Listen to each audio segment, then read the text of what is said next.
Vive la résistance!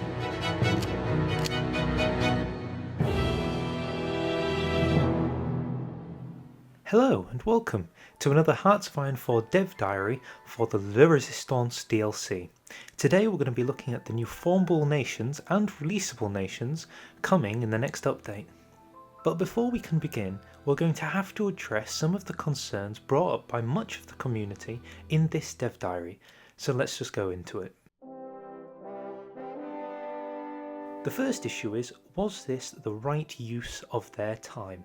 So what this means is, should the devs, or in this case one single dev, spend time creating more formable nations and releasable tags when there are other things in the game that people want?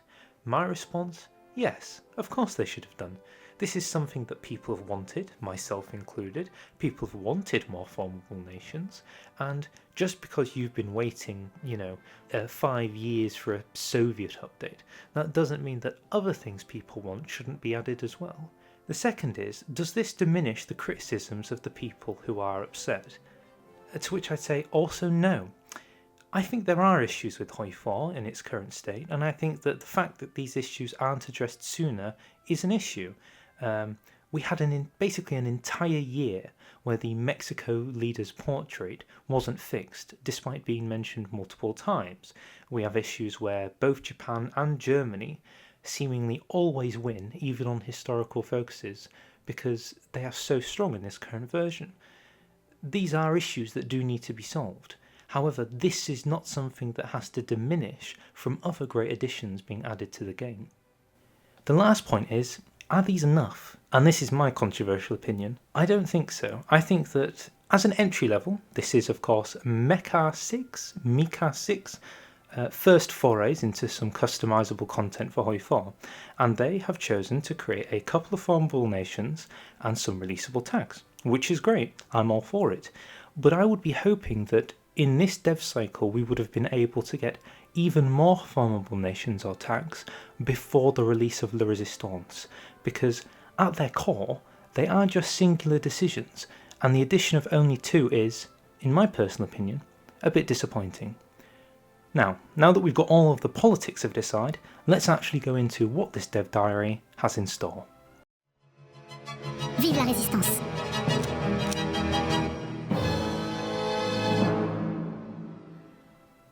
Okay, so coming to Hearts of Iron 4 will be a collection of new releasable tags. Now the first set primarily involve the Pacific. These include Hawaii, Tahiti, we just need money, Samoa, Micronesia, the Solomon Islands, and the Mariana Federation. I think that's Mariana, like the Mariana Trench. Collectively, these are not the strongest nations in the world, but they have attained to become independent over time. So the real question is, what are they going to be used for? This comes in the form of their first formable nation, Polynesia.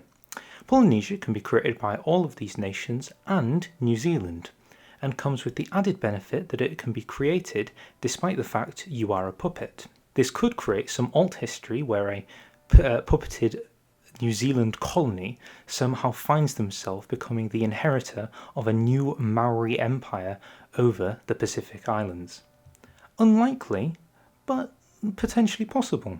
This comes with an additional preset that allows you to go into the pre-game options and set the Oceania colonization status to the Polynesian Empire.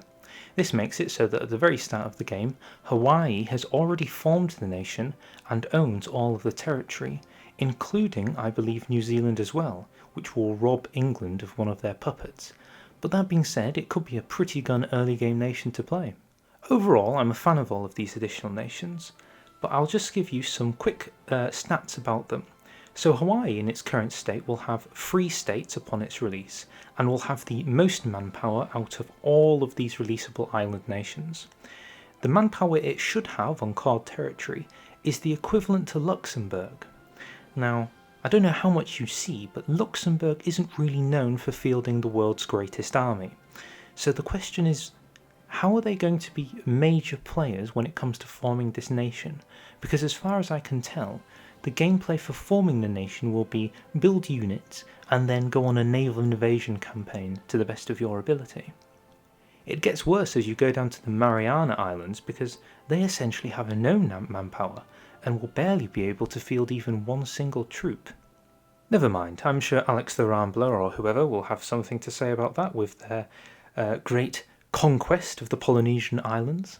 I look forward to that video very much. It's also important to remember that Polynesia will be coming to the game for free, so there's no reason to complain about having to pay for it. You'll be getting it regardless. It's all free, it's all yours. Smile, rejoice, and be thankful. In addition, the fragmentation options inside of the pre-game options has been changed, so now UK surrenders its African, Asian and American islands over to its former colonies, and Portugal now surrenders Timor to Indonesia. I do think it's a bit interesting that Timor surrenders to Indonesia, because atypically that could become its own country. But don't worry, we'll get to that later on. There has now been a fix so that when these nations are released, any troops that were previously inside that territory won't sort of remain there, lingering around. I do wonder whether this is a counter to Order 66, which was the Torior annexation bug/exploit that you could do, or whether this is just something purely for the pre-game options. Is this the death of Order 66? The other releasable nations that have been added are Catalonia, which in and of itself could be a somewhat controversial topic in its current format, the Basque Country, and Galicia. There is also a sort of unspoken of option called the Spanish fragmentation status that allows you to activate the 11th of November. Now people are speculating what this means, but the jury suggests that it's going to be some additional releasable tags for Aragon and Castile, creating the EU4 start date setting for Spain. This equally begs the question, how on earth is this going to work with the new Spanish Civil War simulator if half the country is owned by 5 new tags? This is going to be some ultimate ahistorical nonsense, which I am very much looking forward to, as people are battling to reunite Spain from these random startup countries that have found themselves placed in 1936.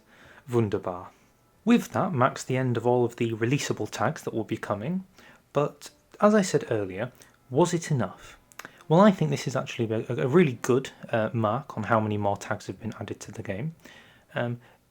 Tags weren't something I necessarily thought needed to be added to the game, so anything is better than nothing as far as I'm concerned. So in this regard, I thought I'd add more suggestions that don't have to be added, but could be cool to consider in their current context. So let's just run down the list. We've got Brittany, Corsica, Cornwall. Germany has been disunited into its sort of Bavarian and Prussian countries. Greenland was never made an independent country, despite the fact Iceland has been, which I thought was rather odd. You could go for some modern politics and try and make Hong Kong and Macau as independent tags. If you wanted to go really alt history, you could go something like the Falklands. Kurdistan is quite a historical concept. Then you've got some sort of modern disputes, Savoy, Somaliland, Sulu, East Timor, and also you could make it so Slovakia is releasable at the start of the game, so that the Czech Republic and Slovakia can be independent countries as they start off, instead of having to go through an event to do so. Okay, and now let's head into the true ahistorical beauty that is Hoi 4, that is now allowing for the other new formable nation the restoration of Al-Andalus. So Al-Andalus is sort of the conquest by the Islamic Arab world into the Iberian Peninsula. So this is something you'll be able to recreate, starting off as some of the North African countries that make up sort of a united Arab North Africa. These include Morocco, Algeria, Tunisia, etc., etc. And then, if you manage to conquer the southern parts of Spain and Portugal, you'll be able to get cores on all of Iberia. I'm not sure if that includes Gibraltar, but I would assume so, allowing you to get basically much more manpower and factories to begin a major conquest of the world. What's really good about this is that it comes with tag decisions that come off that. This is similar to how Byzantium also had it. So once you've got Iberia, you can begin your conquest down the North African coast, making your way all the way east into Arabia, before getting some additional territories in Turkey, and I think that's Iran and Transcaucasia. In the end, you'll end up with a gigantic empire which looks something like this, which means if all of this is core territory, I mean, this looks like a power capable of rivaling Byzantium in its endgame. I mean, this is a real power force in and of itself, and something I think that is truly in the heart of a World War II simulation game. The last part of the dev diary was taken up to mention one of the key issues that's been plaguing Hoi 4, and that is the Together for Victory focus trees. However, it's only addressed one of them, but hey, that's better than none of them, and that was how India basically had very little integration with the trees that came from Man the Guns, specifically Britain, and how they'd go alt history, which rendered most of India's focus tree broken. So now if you're playing as India and England has detached from you or you became independent, you can still do your political focus tree and play the game how you want. Thank goodness, India is playable again. Now that wraps up the dev diary. However, Mecha66, or Mecha66, I'm not entirely sure how to say it, but I think he's a furry. Anyway, however, he went on to talk about bugs that have been in the game. So people's frustration with this dev diary was that time had been taken making this core content instead of fixing the bugs. However, he made up a very good defense to say that his job is actually working on the bugs, and then gave some examples of these bugs that he has fixed. He's worked on the supply lines in China, he's made sure Chinese warlords no longer go to war with themselves, and thank God he has fixed the portraits that were broken for a year now, specifically the one in Mexico with Luis Martinez, leader of the Democratic Catholics in Mexico. Long have I waited for this fix. And that wraps up this dev diary. Personally, I was quite happy with it. I'm glad it introduces more formable nations and tags. At its core, that's what I wanted. I understand there are people who don't want that, but it's impossible to please everybody. And as far as the current format of how DLC is being released, it's best to stick to the format now it's been created. And I'm pretty sure that both Italy and the Soviets, which is people's main concerns, will be addressed probably in the next DLC. One of them will probably be fixed, so there's no need to be super outspoken in its current form. I'm going to leave the video with saying there may yet be hope if I put it in now that you can add more formable nations to the game before the release of La Resistance. It is, after all, a decision which adds cores and changes the name, colour and tag, so it doesn't seem to be the most dramatic addition to the game. So maybe if I can push it in now, we can have a few more added before the end of the DLC production time. So here's my list of suggestions. The East Africa Federation, which should be Kenya, Uganda and Tanzania. Greater Mongolia, so Attila the Hun can conquer his lost land. The Union of South American Nations. It's kind of just a build-up from Bolivar's empire so that you can have something for people like Brazil and Argentina, which are quite popular countries to play in that region. Central Asia, or Tehran. Basically something for the Kazakhstans and the Turkmenistans and the Uzbekistans to do by unifying them all under one banner. Indochina. I think it basically speaks for itself. It's Indochina. Why not have a united Indochina? Greater Antilles. It's basically just the big Caribbean islands. Transcaucasia, which is essentially the Soviet oil source in a country which is now a formable nation. Australasia, so that you could have Australia and New Zealand under one banner. Seems like a pretty good easy formable nation to do. Hispaniola, which is the unification of the island containing Haiti and the Dominican Republic. And finally, the Guinea coast. Essentially the west coast of Africa, which is the region between sort of Cameroon, Nigeria, all the way west to kind of Liberia. So that entire strip of coastline as a formable nation. There's a lot of strength in that region, and I think it'd be pretty fun to play as.